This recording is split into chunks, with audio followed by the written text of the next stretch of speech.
यह लड़का अपनी गर्लफ्रेंड के साथ मैच देख रहा था। तभी अचानक उसे मौज मस्ती के लिए एक छोटी सी शर्त लगाने का मन हुआ। एक खूबसूरत लड़की को जाते हुए देखकर निक्की ने तुरंत कहा, चलो शर्त लगाते हैं कि कितने लड़के उसकी ओर देखेंगे। लियोन ने कहा, मैं भी शामिल हो सकता हूँ क्या? ये सुनकर दोनों ने इस पर ज्यादा विचार नहीं किया, तुरंत सहमत हो गए, क्योंकि यह शर्त वैसे भी $10 की थी। खूबसूरत लड़की धीरे धीरे स्टैंड से बाहर चली गई। उन तीनों ने देखा और गिनते रहे कि कितने लोगों ने उसे देखा। अंतिम उत्तर 7 लोगों का था। जेस ने अनुमान सही लगाया, इसीलिए वह विजेता थी। लियोन ने खुशी खुशी पैसे सौंपे और एक और राउंड खेलने का सुझाव दिया। इस बार उन्होंने शर्त लगाई कि कौन सी टीम पहले फॉल करेगी। जेस ने यह शर्त सुनकर हार मान ली, क्योंकि इस बारे में वो कुछ नहीं जानती थी। इसीलिए उसने यह शर्त निक्की को खेलने के लिए कहा। लियोन ने यह शर्त $1000 की लगाई थी। मैदान पर मौजूद रेफरी ने सीटी बजा दी। निक्की ने फाउलिंग टीम का सही अनुमान लगाया, इसलिए $1000 निक्की जीत गया। ये देखकर लियोन ने तुरंत $5000 की शर्त लगा दी कि यह पास होगा या रन। हालांकि निक्की को लगा कि वह थोड़ा गुस्से में है, लेकिन उसने मना नहीं किया। लियोन ने रन चुना। जैसे ही सीटी बजी, खिलाड़ी वास्तव में गेंद लेकर भाग गया, इसलिए निक्की ने $5000 गंवा दिए, जिसका मतलब है कि उसने एक राउंड जीता और दूसरा हार गया। मतलब अब $4000 निक्की हार चुका था। इसलिए निक्की ने ठीक उसी समय रुकना चाहा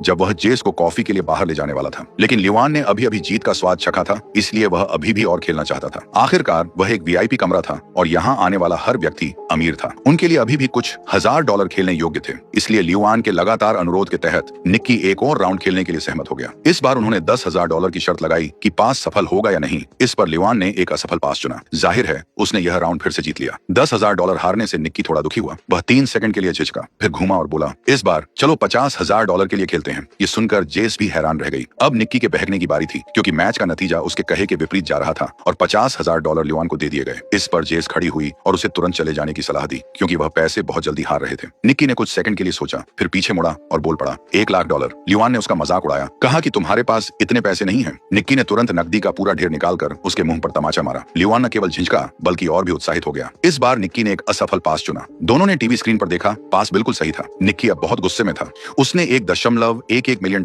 के लिए कैसीनो में जाने का फैसला किया। निर्णायक जीत या हार के लिए कार्ड की तुलना करने का इरादा किया। लियोन जीत की लय में था। उसके लिए निक्की इस समय एटीएम से कम नहीं था, इसलिए बिना एक पल की हिचकिचाहट के उसने $1.1 मिलियन निकाल ली। लियोन के ताश का पत्ता पलटा और कार्ड नंबर 5 आए थे। निक्की को जीतने के लिए बस 5 से ज्यादा का कार्ड आना था। यह संभावना पहले से ही बहुत ज्यादा थी। यह सोचकर कि उसके हाथ में जीत है, निक्की ने पूरे आत्मविश्वास के साथ अपना कार्ड पलट दिया। कौन जानता था कि यह 3 होगा। जेस ने अपना सिर पकड़ लिया, जबकि निक्की अवाक रह गया। उसने शुरू में केवल मजे के लिए $4000 हारने का इरादा किया था, लेकिन अब वह $1 मिलियन से ज्यादा हार चुका था। निक्की के पास जेस को बेबस होकर दूर खींचने के अलावा कोई विकल्प नहीं था, जो जानता था कि लियोन अभी भी खेलना चाहता था। उसने निक्की को एक ताना मारा कि जब आप किसी बड़े खिलाड़ी के साथ खेलोगे तो ऐसा ही होगा। यह सुनकर निक्की को गुस्सा आया और उसे कहा, चलो एक और $2 मिलियन का राउंड खेलते हैं। क्या तुम्हारी हिम्मत है? उसने लियोन से दूरबीन का इस्तेमाल करके मैदान पर एक खिलाड़ी के जर्सी नंबर चुनने को कहा। जिस जर्सी नंबर को तुम चुनोगे, अगर मैंने वो सही बता दिया तो मैं जीत जाऊंगा, नहीं तो तुम जीत जाओगे। ये सुनकर लियोन भी हैरान रह गया। क्या सच में तुम दिमाग पढ़ने वाले हो? लियोन ने कहा, मुझे तुम पर विश्वास नहीं है। निक्की ने कहा,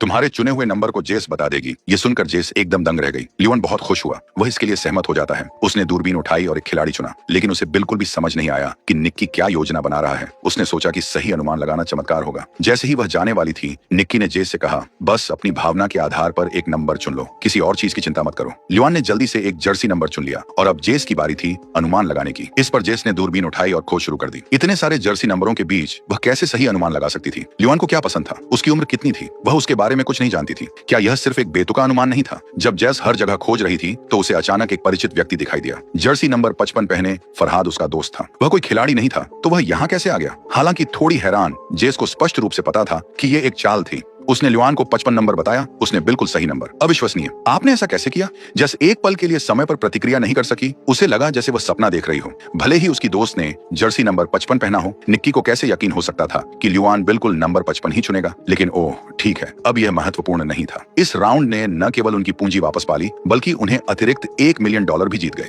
वे दोनों उत्साह से नकदी के 2 बैग लेकर स्टेडियम से बाहर निकल गए। कार में बैठने के बाद निक्की ने जेस को यह समझाया। वास्तव में वे इस अमीर आदमी पर लंबे समय से नजर रख रहे थे। लियोन अमीर होने के साथ जुए का बहुत बड़ा आदी था। वह जुए के लिए कोई भी खेल खेल सकता है। इसलिए निक्की ने पूरी टीम की योजना पहले ही बना ली थी। ये जानते हुए कि वह आज मैच देखने जाएगा, निक्की की टीम ने होटल से बाहर निकलते ही उसके अवचेतन में हेरफेर करना शुरू कर दिया। बिलबोर्ड पर 55 नंबर था। जब वह होटल से बाहर बाहर निकला तो सुरक्षा गार्ड के लैपल पेन पर भी 55 नंबर था। स्टेडियम के करीब सड़क के किनारे लगे सभी साइन बोर्ड 55 नंबर के थे। उन्होंने जानबूझकर उसे पहले से फरहाद की एक तस्वीर भी दिखाई। निक्की ने अपने साथियों से पहले से ही नया नाम का एक गाना चुनने को कहा। इस गाने में ध्वनि वीक्यू जो चीनी में 55 के समान लगती है, जिसका उच्चारण 124 बार किया गया है। इस तरह से सूक्ष्म रूप से प्रभावित होने के कारण, साथ ही पहले से ही $1 मिलियन से अधिक जीतने के कारण लियोन ने लगभग सहज ज्ञान पर काम किया, यह मानते हुए कि यह उसका भाग्यशाली नंबर था। जेस को इस बारे में बिल्कुल भी कुछ नहीं पता था, इसलिए उसके सभी भाव वास्तविक प्रतिक्रियाएं थीं। निक्की के समझाने के बाद जेस को लगा कि वह वास्तव में अद्भुत है। कुछ दिन पहले निक्की को एक आदमी ने बिस्तर पर दबा दिया था और उसके सिर पर बंदूक तान दी थी।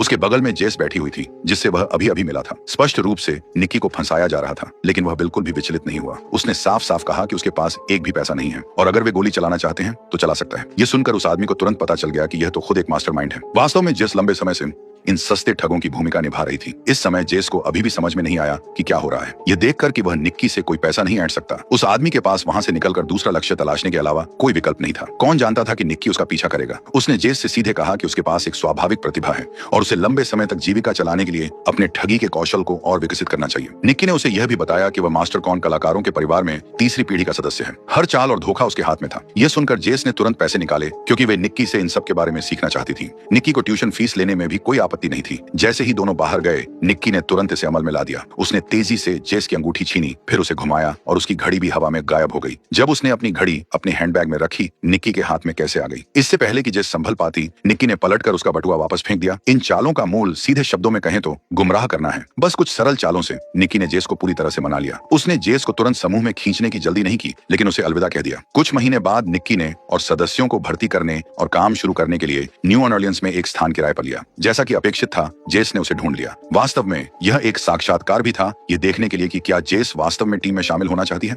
जेस के शामिल होने से पहले निक्की ने टीम लीडर को उसे बाहर ले जाने के लिए कहा। आज एक मेला लगा हुआ था, जेस के लिए शुरुआत करने का एक बहुत अच्छा अवसर। जब जेस नक्शा पकड़े हुए और दिशा निर्देश मांगते हुए चल रही थी, तो उसके साथी ने दूसरे व्यक्ति के कैमरे के लेंस को चुराने का अवसर लिया। फिर एक साथी ने जानबूझकर एक राहगीर को टक्कर मारी और पीछे चल रही जेस ने आसानी से बटुआ उठा लिया। यह देखकर कि यह कितना आसान था, जेस और भी साहसी हो गई। चॉपस्टिक का उपयोग करते हुए उसने 1 सेकंड में किसी और के हैंडबैग से बटुआ छीन लिया। निक्की ने ऊपर से उसका प्रदर्शन देखते हुए अपने साथियों को शांत रहने के लिए कहा, यह कहते हुए कि जेस को अपने कौशल को स्वतंत्र रूप से प्रदर्शित करने के लिए पर्याप्त स्थान देने का समय आ गया है। इसलिए जेस ने अपनी प्राकृतिक प्रतिभा का खुलकर प्रदर्शन किया। निक्की की प्रशंसा भरी निगाहों के नीचे कई वस्तुओं को इकट्ठा किया। निक्की जेस के प्रदर्शन से बहुत संतुष्ट था, इसलिए वह उसे एक बड़े खेल के मैदान में ले गया। यहाँ किसी अभ्यास की जरूरत नहीं थी, वे सीधे काम पर लग गए। यहाँ काम करने के लिए आपको बहुत तेज दिमाग लगाना पड़ता है, उन्हें प्रतिक्रिया करने का समय नहीं देना होगा। निक्की ने उसे कुछ भी नहीं समझाया, लेकिन उसे हाईटेक जुए के बारे में अपनी आंखें खोलने दी। कॉन्टैक्ट लेंस की बदौलत जो कार्ड के आर पार देख सकते थे, दूसरी तरफ के बड़े शॉट ने ऑल इन करने की हिम्मत की, लेकिन एक राउंड में ही उसे बाहर कर दिया गया। जुए की मेज पर अपमानजनक चालों के अलावा क्रेडिट कार्ड सेवा भी थी। जेब से कार्ड निकालने के बाद इसे जल्दी से एक टीम के साथी को दिया जाता था, जो गुप्त रूप से जानकारी पढ़ने के लिए एक उपकरण का उपयोग करता था। फिर कार्ड को व्यक्ति की जेब में वापस रख देता था। जब तक पीड़ित को पता चलता,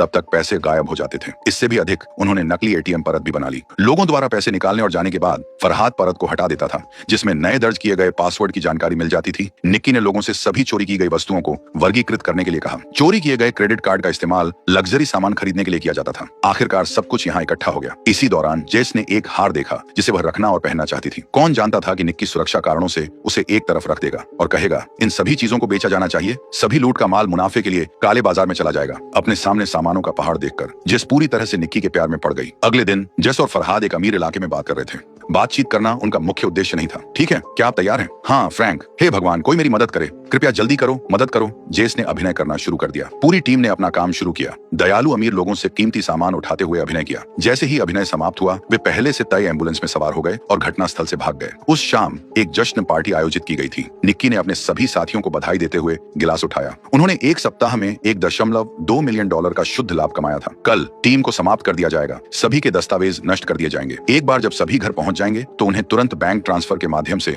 लाभ का हिस्सा मिल जाएगा। यह निक्की का कार्य सिद्धांत था, किसी भी सदस्य के साथ दुर्व्यवहार नहीं करना और न ही सब कुछ रखने का जोखिम उठाना। हालांकि मुख्य सदस्यों को पता था कि निक्की के पास अभी भी अधूरा काम है। उन्होंने निक्की को $1.2 मिलियन नकद दिए, फिर उसे जेस के सामने चेतावनी दी, इसे लेने और जुआ खेलने की हिम्मत मत करना। अगले दिन जेस को लगा कि वह निक्की भी उसे प्रेम करता है, लेकिन वास्तव में ऐसा कुछ नहीं था। जेस को $80,000 दिए और अलविदा कह दिया। जेस ने अपना सिर पीछे घुमाया, उसकी आंखों में आंसू भर आए। एक तरफ वह सच में निक्की के प्यार में पड़ गई थी, दूसरी तरफ $80,000 वाकई बहुत कम थे। 3 साल बीत गए थे। एक रेस कार सर्विस स्टेशन पर रुकी। निक्की ब्लैक टी शर्ट में दिखाई दिया। ऐसा लग रहा था कि पैसे लगभग खत्म हो गए थे। दोपहर के भोजन के समय उसका गेरिया नामक एक रेसिंग टीम के मालिक से मिलने का समय तय हुआ। उनकी शोध टीम ने ईंधन की खपत के लिए एक्सारेन नामक एक बिल्कुल नया एल्गोरिदम विकसित किया था। इस सिस्टम के साथ उनकी रेसिंग टीम के पास चैंपियनशिप जीतने का 80% मौका था। उस 80% को 100% तक बढ़ाने के लिए गेरिया को निक्की से अपने मुख्य इंजीनियर का रूप धारण करने और फिर बहस करने की जरूरत थी। इस तरह प्रतिद्वंद्वी अवसर का लाभ उठाकर सीधे जाल में फंस जाएगा। निक्की को बस प्रवाह के साथ चलने की जरूरत थी। प्रतिद्वंद्वी को नकली एक्सार बेचना था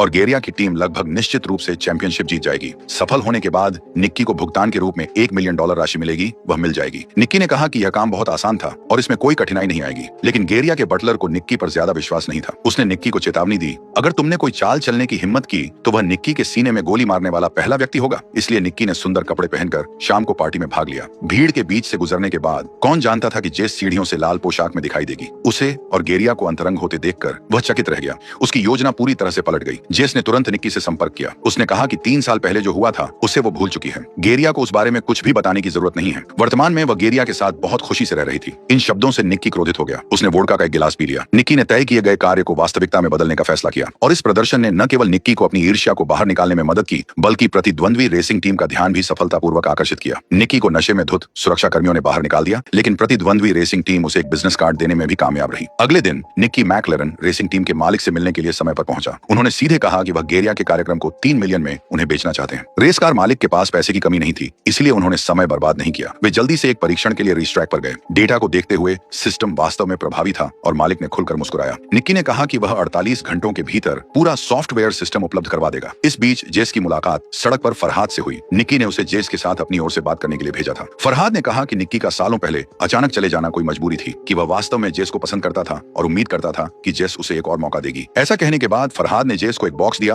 और उसके अंदर वही हार था जो जेस को सबसे ज्यादा पसंद था। इस हार के लिए निक्की ने इसे पहले ही रख लिया था, इसे बेचा नहीं था, या शायद उसने एक नया खरीदा था। इससे कोई फर्क नहीं पड़ता।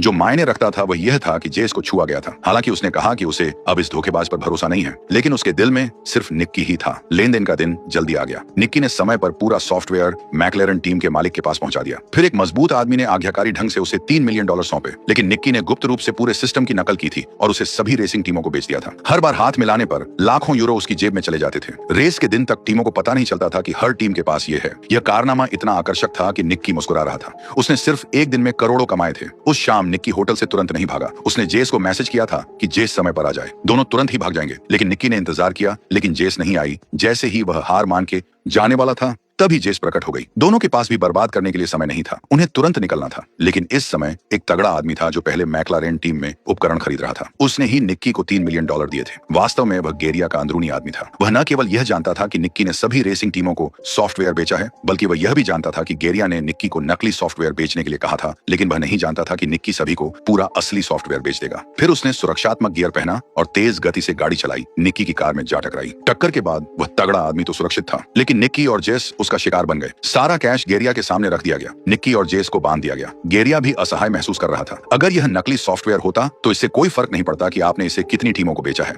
लेकिन यह असली सॉफ्टवेयर है। गेरिया ने इसके $40 मिलियन नदी में फेंकने के बराबर है। सबसे महत्वपूर्ण बात, गेरिया को यह समझ में नहीं आया कि निक्की को असली एन्क्रिप्टेड सॉफ्टवेयर मिला कैसे। लेकिन निक्की ने अपना मुंह नहीं खोला, इसलिए गेरिया ने जेस की नाक को दबाया। जेस के दम घुटने को देखकर वो सहन नहीं कर सका। निक्की ने कहा कि उसने जेस का इस्तेमाल किया था, क्योंकि वो वर्तमान में गेरिया की गर्लफ्रेंड थी। उसने अपनी भावनाओं को फिर से जगाने के लिए उनके पुराने रिश्ते का फायदा उठाया था। जब तक मैं पुष्टि करता कि जेस अभी भी मुझसे प्यार करती है, तो ये तरीका सफल हो जाएगा, क्योंकि जेस ने घर पर जो हार पहना था उसमें एक विशेष चिप लगी हुई थी। जैसे ही गेरिया ने अपने घर पर सॉफ्टवेयर खोला, मैंने गेरिया का पासवर्ड चुरा लिया और सारा डेटा कॉपी कर लिया था। ये सब सुनने के बाद जेस दर्द से फूट फूट कर रोने लगी, लेकिन गेरिया और उसके साथी हंसने लगे जैसे कि यह फसल का मौसम हो। गेरिया ने कहा कि तुम्हारी मनगढ़ंत कहानी समझ में आती है, लेकिन वह अभी भी इस पर विश्वास नहीं कर रहा था, क्योंकि जेस उसकी गर्लफ्रेंड बिल्कुल भी नहीं थी। वह तो खुद एक ठगी करने वाली लड़की है। फिर निक्की ने जेस से पूछा, क्या है जेस? मैं बस उसकी घड़ी चुराने वहां आई थी। मुझे मत बताओ कि तुम अभी भी घड़ियां चुरा रही हो। जेस ने कहा, यह एक पेग फिलिप और पेरिडोर है जिसकी कीमत $2 लाख है। मैं लगभग 1 सप्ताह से गेरिया का पीछा कर रही थी। कौन जानता था कि वहां पर तुम्हारा सामना हो जाएगा। जेस को यह कहते हुए सुनकर निक्की पूरी तरह से हैरान हो गया। पता चला कि जेस न केवल घड़ी चुरा रही थी, बल्कि जानबूझकर निक्की को जला रही थी ताकि वह उससे बदला ले सके। गेरिया इसे और लंबा नहीं खींचना चाहता था। वह जानना चाहता था कि निक्की को सॉफ्टवेयर कैसे मिला। निक्की अपना मुंह खोलने वाला ही था कि अचानक उसके पीछे खड़े बटलर ने गोली चला दी। गोली सीधे निक्की के सीने में जा लगी। यह दृश्य देखकर गेरिया घबरा गया। पैसे तो वापस कमाए जा सकते हैं, लेकिन अगर आपने किसी को मार दिया है तो आप क्या व्यापार कर सकते हैं? और जल्दी से वहां से भाग गया। निक्की को गोली लगते देखकर जेस बुरी तरह घबरा गई। बटलर ने उसे डरने के लिए नहीं कहा। ये पता चला कि बूढ़ा आदमी